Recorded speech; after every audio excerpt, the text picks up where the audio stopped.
ഇനി നമുക്ക് contribution of Charles De മോണ്ടസ്ക്യൂവിൻ്റെ സംഭാവനകൾ എന്തെല്ലാം എന്ന ആശയമാണ് പ്രധാനമായിട്ടും പഠിക്കേണ്ടത്.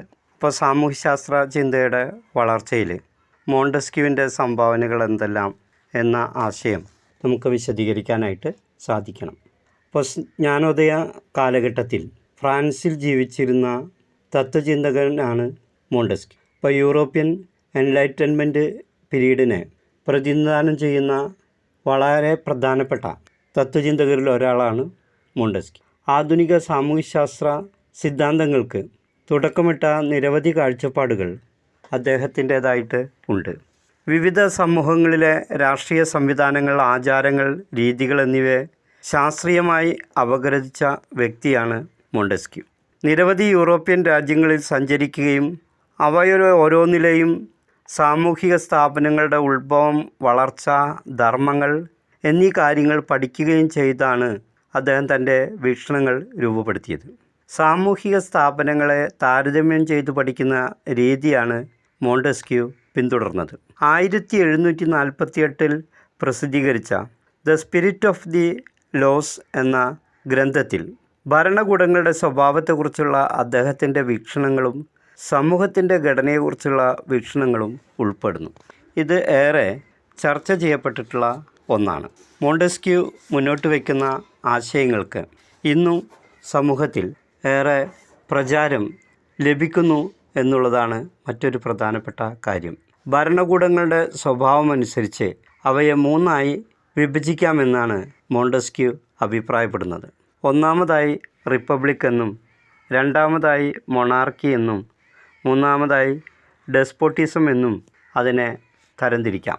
ജനാധിപത്യം ജനങ്ങളിൽ നിക്ഷിപ്തമായിട്ടുള്ള ഭരണക്രമമാണ്. ഭരണാധിപത്യം ജനങ്ങളിൽ നിക്ഷിപ്തമായിട്ടുള്ള ഭരണക്രമമാണ് ജനാധിപത്യം. സാമൂഹിക നീതിയും തുല്യതയും ഉറപ്പു നൽകുന്ന ഭരണ സംവിധാനമാണ് റിപ്പബ്ലിക് എന്ന് പറയുന്നത്.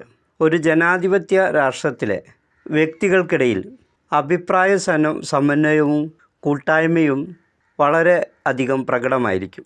ജനസംഖ്യ കുറവുള്ള സമൂഹങ്ങളിലാണ് ജനാധിപത്യ രീതികൾ ഫലപ്രദമായി നടപ്പിലാക്കപ്പെടുക. ജനാധിപത്യ ക്രമം വിജയകരമാകണമെങ്കിൽ ചില കാര്യങ്ങൾ കൂടുതൽ ശ്രദ്ധ ചെലുത്തേണ്ടതുണ്ട് എന്നും അദ്ദേഹം ചൂണ്ടിക്കാട്ടി.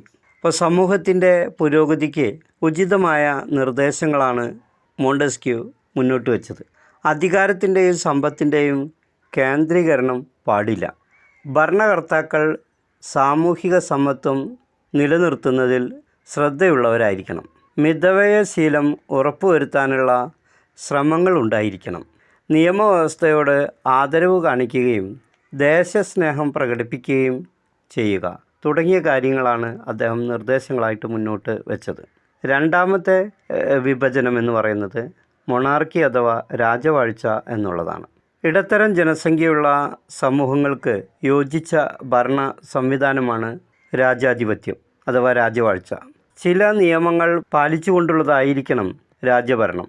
സമൂഹത്തിൻ്റെ ആദരവ് നിലനിൽക്കുന്നതുവരെ മാത്രമേ രാജഭരണത്തിന് തുടരാൻ അർഹതയുണ്ടായിരിക്കുകയുള്ളൂ. രാജാവിനെ ഭരണകാര്യങ്ങളിൽ സഹായിക്കുന്നത് ഉദ്യോഗസ്ഥരുടെ ഒരു സംഘത്തെ നിയമിക്കാവുന്നതാണ്. ജനക്ഷേമ താൽപ്പര്യമായിരിക്കണം അധികാരത്തിൽ തുടരേണ്ടതെന്നും മോണ്ടസ്ക്യൂ അഭിപ്രായപ്പെടുന്നു. ഏകാധിപത്യ ഭരണം ഒരു വ്യക്തിയുടെ ഇച്ഛയെ മാത്രം അടിസ്ഥാനമാക്കിയുള്ള ഭരണമാണ്. യാതൊരുവിധ നിയമസംഹിതകളും ഏകാധിപതിയെ നിയന്ത്രിക്കുവാൻ ഉണ്ടായിരിക്കുന്നതല്ല. വ്യക്തികൾ പരമാധികാരിയായ ഭരണാധികാരിക്ക് കീഴടങ്ങി ജീവിക്കുക എന്നതാണ് അത്തരം ഭരണ സംവിധാനത്തിൻ്റെ ഒരു രീതി. ജനപക്ഷത്തു നിന്നുള്ള പ്രതിഷേധങ്ങളെ ശക്തിയും പണവും സൈനിക ശേഷിയും ഉപയോഗിച്ച് അടിച്ചമർത്തുക എന്നതാണ് ഏകാധിപതികളുടെ രീതി. വളരെ വലിയ ഭൂപ്രദേശങ്ങളുടെ ഭരണം ഏകാധിപത്യപരമായിരിക്കുന്നതിൽ തെറ്റില്ലെന്നാണ് മോണ്ടസ്ക്യൂവിൻ്റെ അഭിപ്രായം. ഏകാധിപത്യ ഭരണകൂടങ്ങൾക്ക് അധികകാലം നിലനിൽക്കുവാൻ കഴിയുകയില്ലെന്നാണ് മോണ്ടസ്ക്യൂ അഭിപ്രായപ്പെടുന്നത്. ഒരു സമൂഹത്തെക്കുറിച്ച് പഠിക്കുന്നതിന് അതിൻ്റെ ഭരണ സംവിധാനത്തെക്കുറിച്ചുള്ള അറിവുകൾ മാത്രം മതി എന്നാണ് മോണ്ടസ്ക്യൂ ചൂണ്ടിക്കാണിക്കുന്നത്. പുതിയ നിയമങ്ങൾക്കനുസരിച്ചാണ് മനുഷ്യ സമൂഹം രൂപം കൊള്ളുന്നത്. പ്രകൃതി നിയമങ്ങൾ അനുസരിച്ചായിരുന്നു ആദിമ മനുഷ്യൻ്റെ ജീവിതം. തികച്ചും സമാധാനപൂർണമായ ജീവിതമാണ് ആദിമ മനുഷ്യർ നയിച്ചിരുന്നത് എന്ന കാര്യം മോണ്ടസ്ക്യൂവും ചൂണ്ടിക്കാണിക്കുന്നു. എന്നാൽ മനുഷ്യ ജീവിതത്തെ നിയന്ത്രിച്ചിരുന്ന 4 പ്രധാനപ്പെട്ട നിയമങ്ങളെക്കുറിച്ചും മോണ്ടസ്ക്യൂ വിശദമായി പ്രതിപാദിക്കുന്നുണ്ട്. അവ പ്രകൃതി നിയമങ്ങളാണ് മനുഷ്യനെ നിയന്ത്രിച്ചിരുന്നത്. വിശപ്പടക്കുന്നതിനുള്ള പ്രയത്നങ്ങളിലാണ് ആദിമ മനുഷ്യൻ ഏർപ്പെട്ടിരുന്നത്. പ്രകൃതിദത്തമായ കാരണങ്ങളാലാണ് മനുഷ്യർ തമ്മിലുള്ള ആകർഷണങ്ങളും ബന്ധങ്ങളും സ്ഥാപിതമായത്. 4-മതായി, യുക്തിസഹമായ തീരുമാനങ്ങളെടുക്കുവാൻ കഴിഞ്ഞതു മൂലമാണ് മറ്റുള്ളവരുമായി ബന്ധങ്ങൾ സ്ഥാപിക്കുവാനും സാമൂഹികമായ ജീവിതം ആരംഭിക്കുവാനും മനുഷ്യന് കഴിഞ്ഞത്.